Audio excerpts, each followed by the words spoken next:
Sorry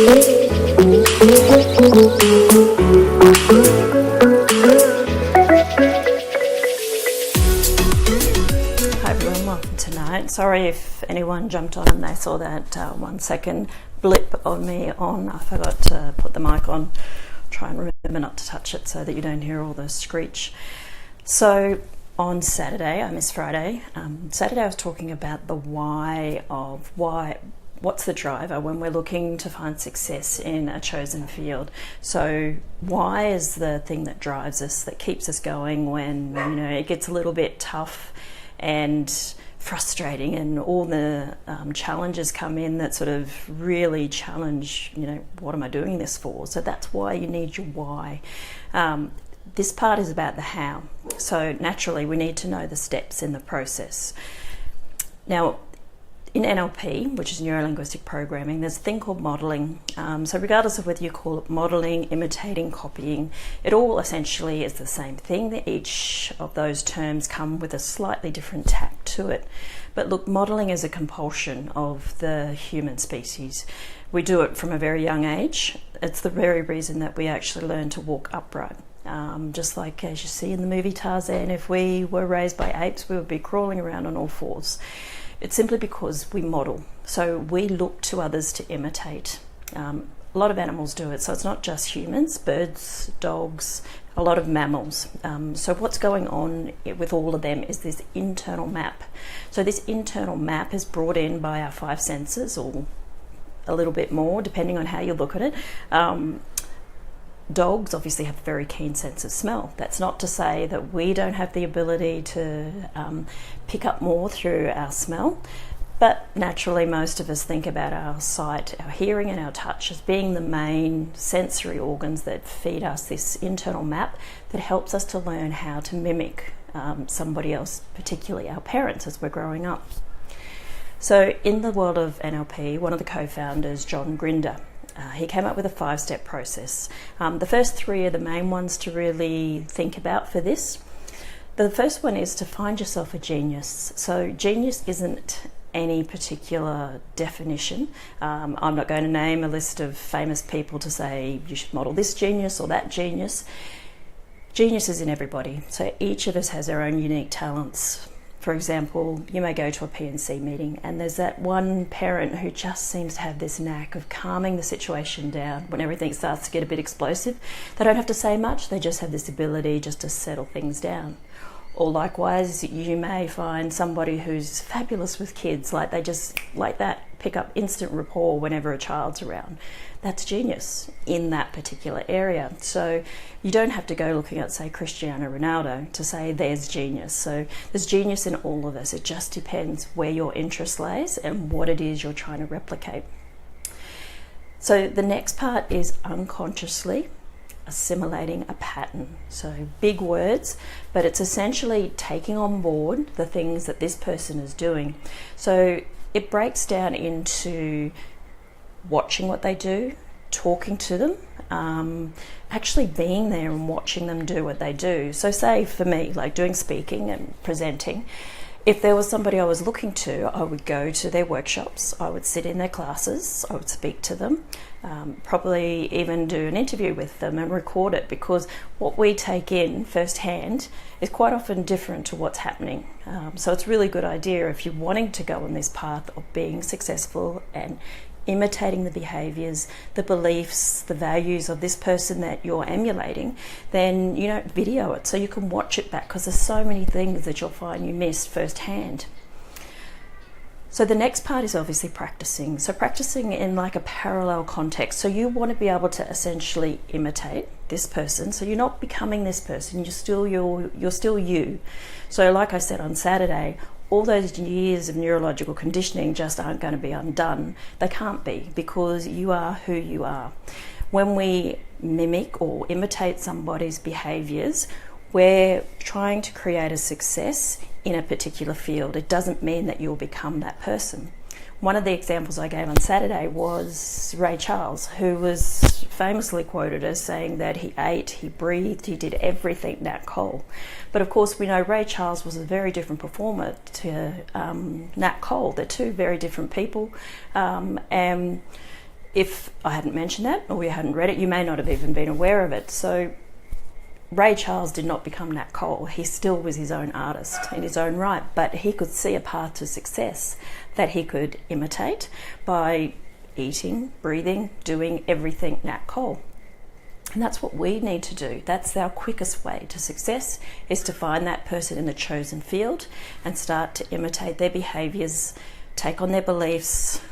It's not just the actions, it's every aspect. So it's even like the responses that they elicit. So once again, back to say a speaker.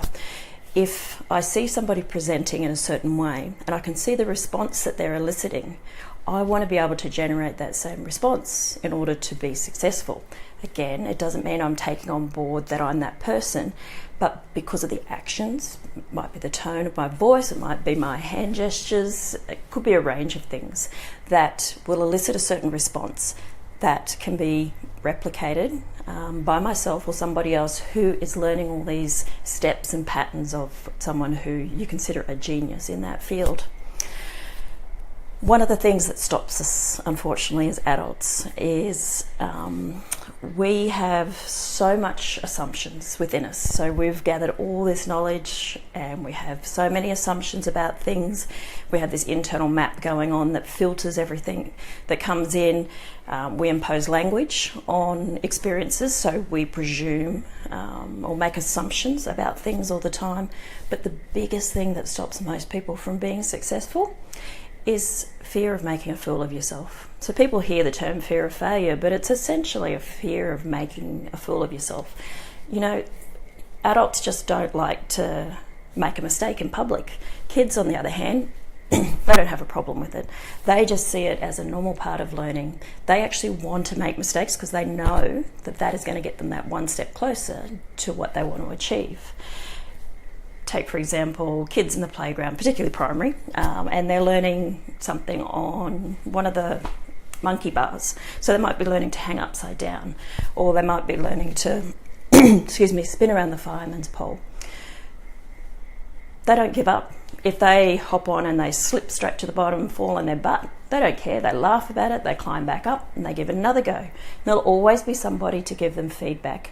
They take on that feedback, whether it's hand positioning, how tight they hold, whether they use their feet, a whole range of things. And every time they do it, they'll have a laugh, they'll get back up and they'll try it again, and they'll modify it each time. And each time they're getting closer and closer to mastering success. As adults, we don't want to make a fool of ourselves. We don't want to fall on our butt and look like a fool. And that's the biggest reason that stops us from being successful. Look at this video, for example.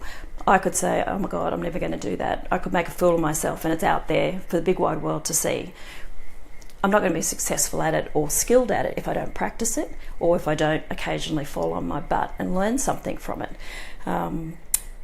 So there's a lot that we can learn from kids. I'm a big learner from kids, being a paediatric nurse. I can see so many things that we can take from kids.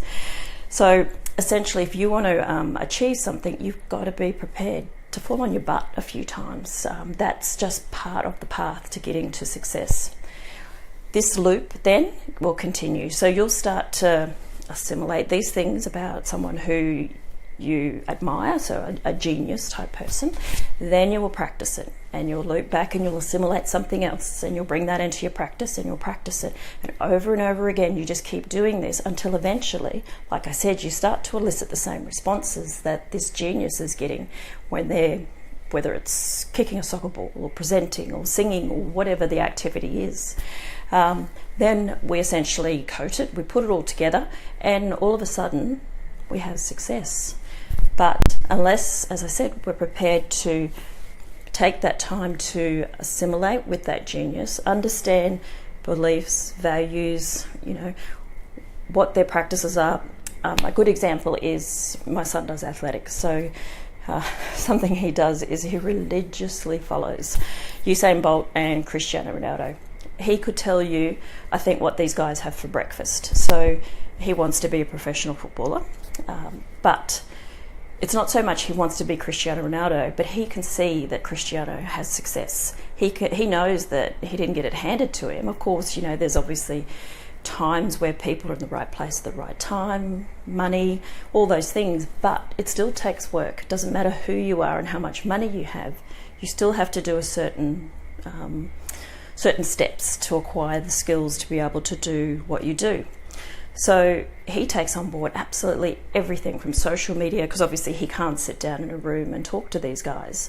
Like I mentioned before, like if I was learning how to present better, I would actually sit with somebody who does presenting regularly. I would watch them in their element, doing what they do, so that I could pick up on things as well.